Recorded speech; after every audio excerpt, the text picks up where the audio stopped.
Hey everyone, Derpy here, back with another Battle Pirates video. This is my Devout Zealot Fleet Spotlight video.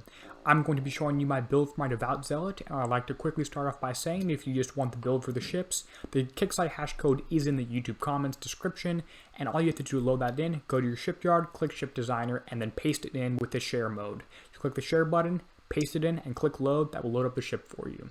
But I actually want people to understand what I'm using because I find that's really important in the game. So I'm going to show you the build that I have been using in the May Raid Inquisition, although if a new special comes out in a Pillage in late May or early June, there will obviously be some minor changes that are possible. So I will make an updated video if and when those changes do happen or do come out.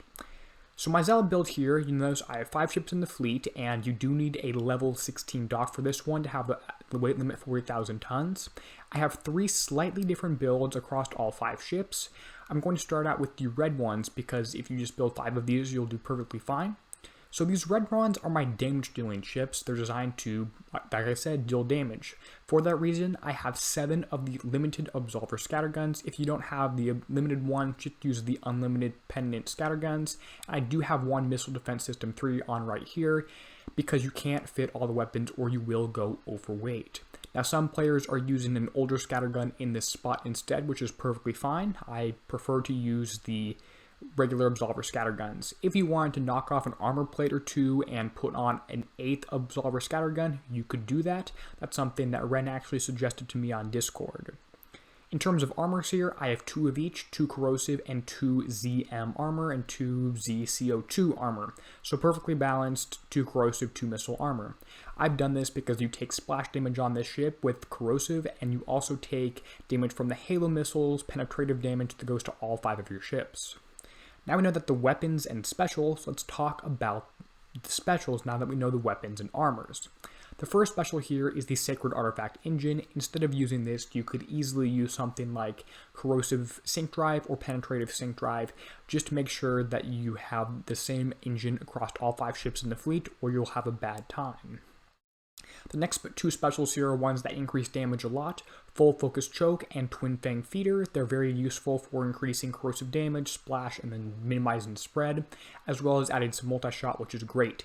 Instead of Twin Fang Feeder, you could use the Limited Scatter System 2, and Full Focus Choke could be replaced by Narrow Firing Aperture, although neither of those will be quite as good. The 4th special I have on here is High Volatility Cartridges. This adds projectile speed, corrosive damage, building damage, etc. Instead of this, you could use Lowered Corrosive Mount 2 and have some measure of success. Some players actually prefer that one.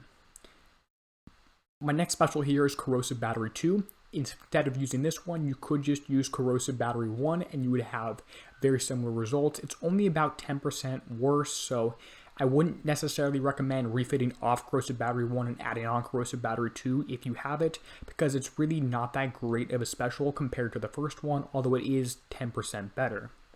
The last special is one you will see on all my ships. This is Guidance Scrambler 3.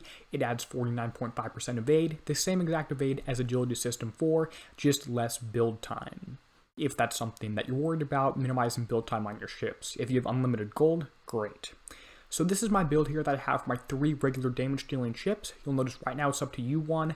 I'm going to try and get all my ships up to U2 and then up to X1 when possible for the drone that I do have a separate video about here. So there's my damage dealing ship. That's my 3 regular zealots. Now let's talk about my flagship. My flagship is very similar. In fact, the only difference on this one is that I currently have it up to U2, and that instead of having 2 corrosive armors and 2 missile armors, I have 3 missile and 1 corrosive on this ship. That's because the weapons from the Atlas carrier, the penetrative weapons that are accuracy based, tend to target your 1st and 5th ship in the fleet. So a small change here, having 3 missile armor on here. Does it matter a whole lot? Probably not. And again, this is built as a damage ship, although some people are actually building this as a countermeasure ship too, in addition to the 5th ship. But let's talk about the 5th ship now. The 5th ship here is my countermeasure ship, is built slightly differently than everything else. In terms of armor, because the 1st and 5th ships get targeted by the Atlas carrier more often, I have gone for 3 missile armor and 1 corrosive again. This is also my countermeasure ship, so instead of using Corrosive Battery 1 or 2, I'm using Countermeasure Loaders 4. I'm still keeping Evade here with Guidance Scrambler 3, although some people are choosing to give up Evade and then put on Corrosive Battery 2 to keep damage consistent, although I prefer Evade. I also have this one up to X1 to increase the penetrative and corrosive survival. This is my countermeasure ship, like I said, and the countermeasure loaders 4 allow these 2 missile defense system 3 instead of 1 to shoot down 100% of the missiles from the Sentinel turrets. I know some other people are going with 2 ships built like this one and all damage ships, all scatterguns on their middle 3 ships. That's great. I find that this ship is pretty much enough to shoot down most enemy missiles most of the time, but every other ship on my fleet does have 1 missile defense system 3 as a sort of backup system, which I generally tend to like. Now let's talk about upgrades that you know my ship builds. You can see in my entire fleet build here, I have my Devout Zealot is up to U2, the middle 3 are at U1, the last one is at X1, which I did so you all can see the drone. U1 on the regular Zealots just adds projectile speed, which basically doesn't matter that much. U2 is a big one, adds evade, which is very helpful, and then also some splash to increase damage. U3 just adds some survival, which isn't that big of a deal, and multi-shot, which sort of is. And then X1, you get up to having a drone, which will work best if you have all 5 ships up to X1, and it also has corrosive and penetrative survival, which again is pretty helpful, and like I said, and like Ren said, might allow you to drop an armor plate and add back on an 8 scattergun on some of your middle 3 ships. The flagship has very, very similar upgrades, except the X1 upgrades are different, and instead of adding a drone, it buffs the other drones in your ship already. Important upgrades are on the U2 on the 1st and 5th ship, then U3 on the middle 3, then I would get the first and last one up to X1, and then everything else up to X1 if possible. Don't worry about getting this all done before the first raid and cycle. If you have time and if you have tokens, do it. Upgrade them all to U2, and then the 1st and 5th one up to U3, and then X1 as you see fit. In terms of crews, I find that Sea Serpents is very helpful for driving with turn speed. These Zealots tend to be a little bit slow to turn, and then also adding evade to your ships, which is again really, really nice. Although other crews that do help are things like Molotov Maidens or the Hellfire Heathens crew to add splash or spread to your fleet, which I do find is fairly helpful.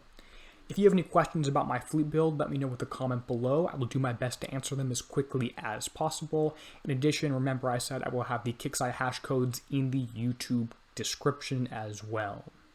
So I hope this video helped. If it did, you can let me know by leaving a like. And as always, this is Derpy, signing out, helping you be a better pirate.